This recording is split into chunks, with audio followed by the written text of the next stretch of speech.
Baru saja Bapak Presiden menerima surat-surat kepercayaan dari 9 duta besar negara sahabat untuk Republik Indonesia, dan kebetulan 9 duta besar tersebut semuanya berdomisili di Jakarta, yaitu Duta Besar Belarus, Bosnia dan Herzegovina, Mauritania, Jepang, Mesir, Bangladesh, Algeria, Uruguay, dan Portugal. Nah, kalau kita lihat hubungan kita dengan 9 negara tersebut, hubungan ekonomi sekali lagi selalu menonjol. Dari 9 negara tersebut, 6 diantaranya Indonesia mengalami surplus dalam perdagangan. Dengan Jepang misalnya, sampai November tahun lalu, perdagangan kita sudah mencapai lebih dari 34 miliar dan kita surplus 3,8 miliar. Sementara investasi, Jepang juga merupakan salah satu sumber investasi besar Indonesia. Dengan Mesir misalnya adalah mitra ketiga terbesar kita di Timur Tengah untuk perdagangan setelah Saudi Arabia dan juga Uni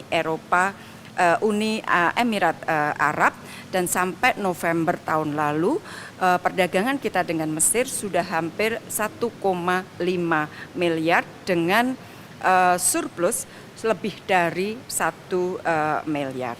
Nah, kemudian dari sisi investasi, Mesir juga merupakan tujuan investasi investor Indonesia, outbound investment. Di situ ada Indofood, ada Kedaung Group dan lain-lain. Sementara untuk Aljazair, perusahaan minyak negara kita, Pertamina, banyak melakukan kerjasama di Aljazair. Masih di bidang ekonomi, terutama di bidang perdagangan, kita terus berupaya untuk memperkokoh perjanjian-perjanjian perdagangan atau sedang menegosiasikannya. Misalnya dengan Jepang, protokol perubahan untuk Indonesia-Jepang Economic Partnership Agreement sudah selesai, tinggal ditandatangani.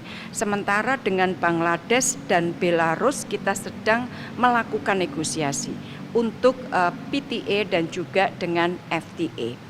Dengan Portugal misalnya, kelapa sawit kita dari 2019 sampai 2022 mengalami kenaikan yang sangat signifikan, 77% kenaikannya. Dan juga dengan Mauritania kita terus memperkuat hubungan ekonomi.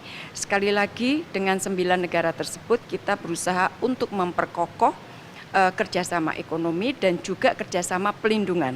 Karena dengan Uruguay cukup banyak warga negara Indonesia yang bekerja di Uruguay, demikian juga dengan Mesir dan Jepang.